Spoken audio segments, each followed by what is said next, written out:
Au-delà des flammes, les fumées sont le principal ennemi des pompiers. Comme va nous l'expliquer le commandant Belair de Liège. Image d'intervention à l'appui, une maison est en feu, une victime est coincée à l'intérieur. Un feu de maison, mais il y a une personne à l'intérieur ici, et c'est confirmé. Les pompiers arrivent sur le lieu d'intervention. Le poste avancé a également envoyé des véhicules.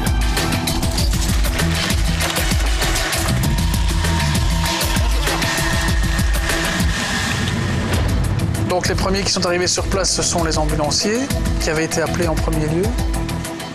La pompe du poste de Grivny est déjà sur place, et voilà, nous, on rentre, et on va faire la recherche de victimes. Les pompiers enfilent bien entendu leur masque, afin de pouvoir respirer en général 30 minutes maximum, au milieu des fumées. Il faut bien se rendre compte qu'on rentre dans un bâtiment qu'on ne connaît absolument pas. Il y a une équipe qui va faire la recherche à l'étage, parce qu'on ne sait pas où se trouve la personne. Et une équipe qui va faire la recherche au rez-de-chaussée. Donc voilà, nous on se dirige vers l'étage. Encore une fois, on voit que la visibilité est pas terrible, quoi. Même s'ils sont entraînés à cela, il n'est vraiment pas évident pour les pompiers de progresser dans de telles conditions. Oui, chef, tu peux envoyer la ventilation.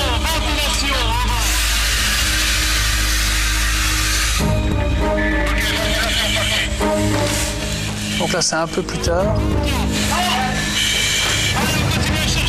On a trouvé une fenêtre, on ventile.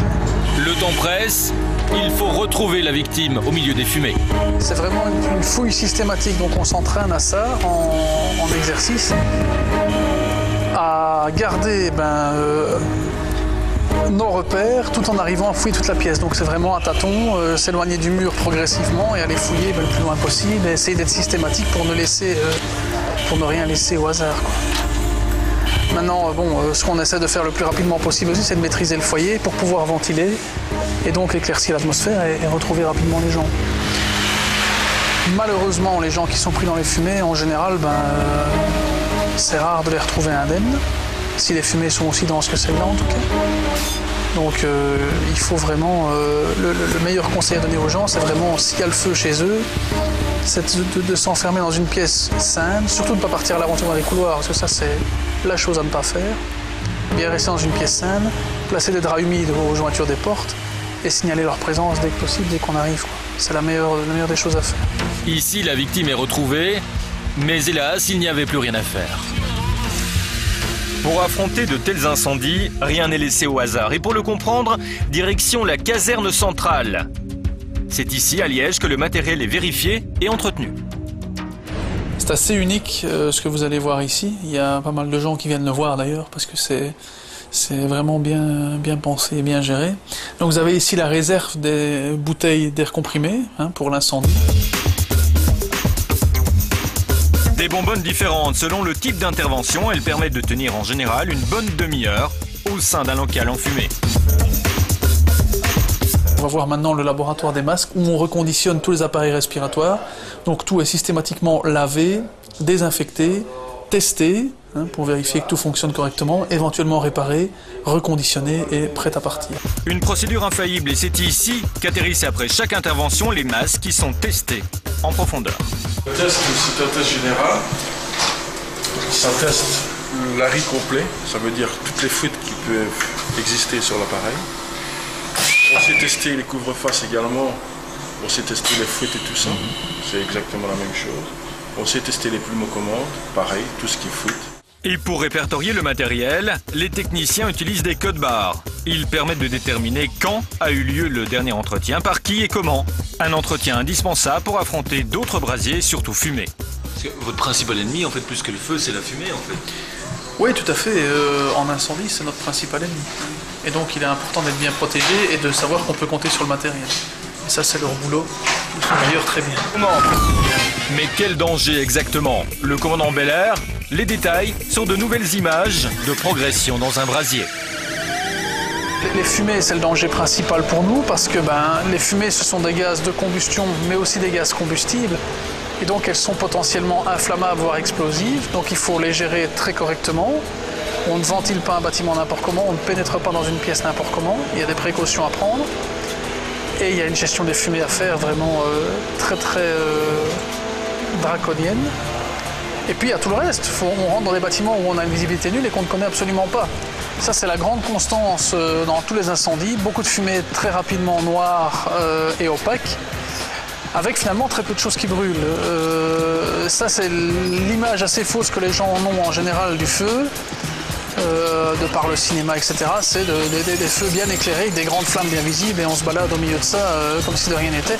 En fait, pas du tout. Voilà, on rentre au feu, on a une visibilité nulle, absolument nulle. Donc là, on communique, nous, on se repère essentiellement au son et au toucher. Voilà, on voit apparaître la fenêtre par laquelle on est rentré, par intermittence. Et donc c'est vraiment l'utilisation des sens qu'on n'utilise pas d'habitude, le toucher et l'ouïe principalement. Après chaque intervention, le matériel est donc vérifié, un entretien vital, indispensable. Voilà par exemple des masques qui ont été reconditionnés, donc le sachet fermé, soudé, indique que le masque a été nettoyé, désinfecté, vérifié. La couleur du sachet indique également de quel type de masque il s'agit. Donc voilà un masque à griffe, c'est-à-dire un masque qu'on peut accrocher sur nos casques directement. Voilà un masque réservé au gradé. Pourquoi? Parce qu'il est prééquipé avec un équipement radio, donc il y a un micro et un petit haut-parleur intégré, donc pour les gradés ou pour les officiers. Des masques ici qu'on appelle araignées, donc ce sont des masques avec un élastique, donc ils ne se mettent pas avec des griffes, mais on doit les placer et puis seulement mettre le casque. Bon, en général, ils servent eux pour le sauvetage des victimes ou pour les interventions chimiques parce qu'on ne sait pas mettre les griffes dans la tenue, dans le scaphandre. Dans certains brasiers, les températures peuvent atteindre plusieurs centaines de degrés. Un vrai four dans lequel il faut pouvoir apprendre à maîtriser sa respiration et un autre outil, la lance à incendie. Des fumées qui pourraient s'embraser et exploser. On comprend l'utilité évidente d'un masque bien entretenu.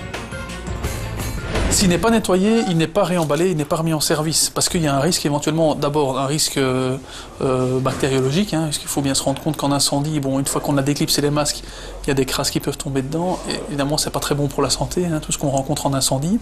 Premier risque. Deuxième risque, il y a un risque évidemment d'accident, puisque une de ces impuretés peut bloquer le système de respiration, et donc bloquer carrément le masque et faire en sorte qu'à un moment donné, on n'a plus d'air. Si ça arrive quand on se trouve à l'intérieur, évidemment, c'est particulièrement malvenu. S'entraîner, c'est la meilleure arme des pompiers avant d'affronter la réalité des interventions. Nous, c'est seule protection nous avons. Nous sommes ici dans un centre spécialisé à une trentaine de kilomètres de Liège, où les jeunes recrues s'entraînent aussi à la maîtrise des lances à incendie. L'exercice du jour est périlleux. Apprendre à éteindre une bonbonne de gaz ou une citerne en feu. Les pompiers utilisent la lance pour créer un véritable bouclier d'eau. L'eau détourne la flamme, elle va permettre au peloton de se rapprocher de la cuve en feu et l'un des pompiers va tout simplement fermer le robinet de gaz pour permettre l'extinction. Le tout sous la supervision du commandant Seven Hills. Ici, ils vont donc manipuler les lances à incendie pour pouvoir approcher des vannes de tank et les fermer en sécurité alors que le feu est effectivement présent autour de la cuve. Situation que l'on peut rencontrer lorsqu'une cuve est entourée de flammes et la seule solution pour procéder à l'extinction, c'est évidemment la fermeture de vannes. Donc c'est typiquement des situations de citerne de gaz et autres. Un entraînement indispensable par lequel passe tout candidat pompier qui espère intégrer un peloton liégeois.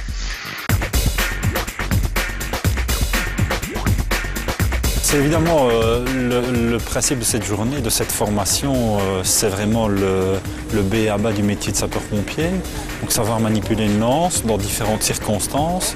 Donc c'est vraiment leur outil de travail, l'outil qui les mettra en sécurité par rapport à toutes sortes de phénomènes, flashover par exemple, aller fermer une vanne en sécurité en utilisant leur outil de travail, à savoir la lance à incendie.